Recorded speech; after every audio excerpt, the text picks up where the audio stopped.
ሀበሻ የባህል ሕክምና ዘመጋቢ ጥባት ነኝ። ዛሬ ደግሞ እንግዲህ ከዚህ ከሀበሻ ከእጽዋት ከምርምር ቦታ ላይ ያለሁት ከዚህ ከምርምር ቦታ ላይ አንዳንድ እጽዋቶችን ስላሳያችሁ ነው። ዛሬ የማሳያችሁ ደግሞ እንግዲህ ይህን እጽዋት ነው። ይህ እጽዋት እንግዲህ ወይላሃው እንለዋለን። ወይላሃው እንግዲህ ለምን ይጠቅማል ካላችሁ እንግዲህ ጥበበኞች ያውቁታል። ለብዙ ነገሮችን ዘርፈ ብዙ የሆነ ጥቅም የሚሰጥ ቅጠሉም ይሄ ፍሬውም እንደምታዩት ይሄ ፍሬው ያው ፍሬ ያለው እነዚህ ፍሬዎችም ለብዙ ነገር የምንጠቀምበት ዘርፈ ብዙ የሆነ ጠቃሚ ነው። በጣም ከምንም በላይ እንግዲህ ወይላሆ በጣም ተፈላጊ የሆነ እንጨት ነው። ለብዙ ነገሮች እንጠቀመዋለን ማለት ነው። እንግዲህ ወይላሆ ማለት ይሄ ነው። ቅጠሉም ግንዱም ቅርፍቱም በጣም የምንጠቀምበት እጽዋት ነው። እንግዲህ ብዙ ጊዜ ወይላሆ ለምንድን ነው እያሉ የሚጠይቁ ሰዎች አሉ። ወይላሆ እንግዲህ ቅጠሉ ለተለያየ ነገር ነው የምንጠቀመው። ግንዱ ይሄ ደግሞ እንግዲህ እንደ ጽላት ነገርም የሚሰራ የተለያየ ነገር እንግዲህ ዋናው ይሄ ነው። ወይላሆ በጣም ተፈላጊ የሚፈልግ እጽዋት ነው ማለት ነው።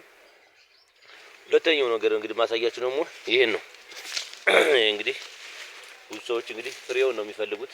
የእጽዋት እንግዲህ እንደምታዩት ምን ይመስላል? በጣም የምንፈልግና የሚፈልግ ብዙ ሰዎች ፍሬውን ነው የሚፈልጉት። ፍሬውን እንግዲህ እኔ እንኳን ምስጢሩን አላወቅኩትም። እኛ ግን እንግዲህ ብዙ ጊዜ ቅጠሉንም ስሩንም ነው የምንጠቀምበት። እንግዲህ የእጽዋት እንግዲህ እዚህኛ ላይ በብዛት አልምተነዋል ማለት ነው። የእጽዋት እንግዲህ የሚፈልግ ሰው ካለ መጥቶ መውሰድ ይችላል ማለት ነው። ቀጨሞ ይባላል። ቀጨሞ ማለት እንግዲህ ይሄ ነው። እዩት እንግዲህ ቀጨሞ በደንብ ማድረግ ትችላላችሁ። በጣም ታሪከኛ የሆነ እጽዋት ነው። በጣም ነው የሚፈልጉት። ብዙ ጊዜ እየመጡ የሚያስቸግሩን ይሄ ነው፣ ቀጨሞ ነው። ሁለተኛው እጽዋት ደግሞ እንግዲህ ይሄ እጽዋት ነው። እንግዲህ ይሄ እጽዋት እንግዲህ እዩት፣ ብዙዎች ግራ ይጋቡበታል። ትክክለኛ ስሙ የጥጃ ጨንገር ይሉታል። ግን የጥጃ ጨንገር ይሄ አይደለም፣ ውሸት ነው። ወይም ነንጭሎ ይሉታል። ነንጭሎም አይደለም፣ ውሸት ነው። የጅብ ምርኩዝ ነው ትክክለኛው። ይሄ የጅብ ምርኩዝ ማለት ይሄ ነው። እንግዲህ የጅብ ምርኩዝ በጣም ከምንም በላይ የሚጠቅም ታሪከኛ የሆነ እጽዋት ነው። የእጽዋት እንግዲህ የማይገባበት ነገር የለውም። ቅርፍቱም ስሩም በጣም ይሄ በተለይ ፍሬውን እንጠቀመዋለን እና ብዙ ሰዎች ይደናገሩበታል። አንዳንዶች ነንጭሎ ነው ይላሉ። አንዳንዶች ደግሞ እንደገና ደግሞ እንደነገርኳችሁ ጥጃ ጨንገር አይደለም። ትክክለኛው የጅብ ምርኩዝ ማለት ትክክለኛው ኦሪጂናሉ ይሄ ነው። በቃ ይሄ ምንም መጠራጠር አያስፈልግም። ይሄ ትክክለኛው ፍሬውን ያሳያችሁ እንዲለዩት ነው። ብዙ ሰዎች አሁን ይጠይቁናል። ይሄ ነው በጣም ታሪከኛ የሆነ እጽዋት ነው። ይህች እጽዋት ደግሞ እንግዲህ ያተች ደግሞ ሀረግ ነች። ያት እንደምታዩት ይቺ አካዱሽ ትባላለች። አያት ፍሬው አያችኋት? ይቺ ፍሬው ይሄ ነው። ፍሬው አትይቻት ዛፍ ነው የሚሆነው። ሀረግ ነው። በጣም ሀረግ ይሄዳል። እቺ ውስጧ ቆለጥ አላት። አካዱሽ ትባላለች። እንግዲህ አካዱሽ ያሉበት ምክንያት ብዙዎችም እንግዲህ አልገባኝም፣ ግን በጣም ጠቃሚ ናት። በጣም ሀረግ ናት። ትወጣለች ላይ ድረስ በዛ ዛፉ ላይ ትወጣለች ማለት ነው። አካዱሽ ማለት እንግዲህ ይች ናት። ብዙ ሰዎች ውስጧ እንደ የልብ አይነት ቅርጽ አላት። በጣም የሚገርም ነገር ምስጢር አላት። ቅጠሏ ደግሞ እንግዲህ ይሄ ነው። ይሄን ይመስላል ቅጠሏ።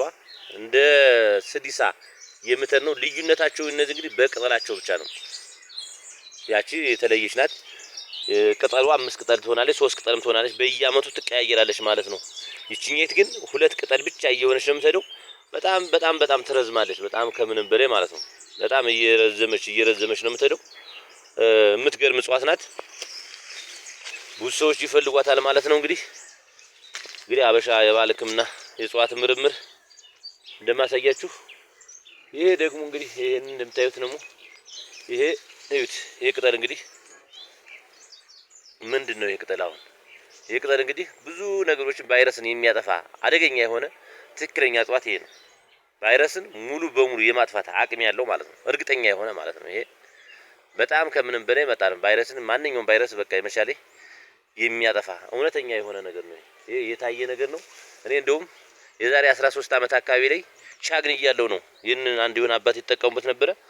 አሁን ከጊዜ በኋላ ተመልሼ እጅ ስጠይቃቸው ሰውየው ይጠቀሙበት የነበረውን ነገሩኝ።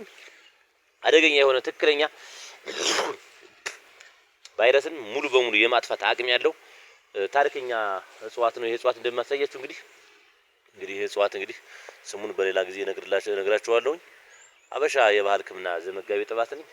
እንግዲህ ከዚህ ከእጽዋት ቦታችን ላይ ማንኛውም ሰው መጥቶ የሚፈልገውን እጽዋት ቅጠሉም ሆነ ቅርፊቱን መውሰድና ማየት መመራመር ይችላል። ልምድ ልውውጥ ማድረግ ይችላል ማለት ነው። ማየት ማመን ነው። መምጣት ትክክለኛውን ማየት ያስፈልጋል። በሌላ እጽዋት በሌላ ፕሮግራም ስንገናኝ ሰላም እንገናኝ። አመሰግናለሁ።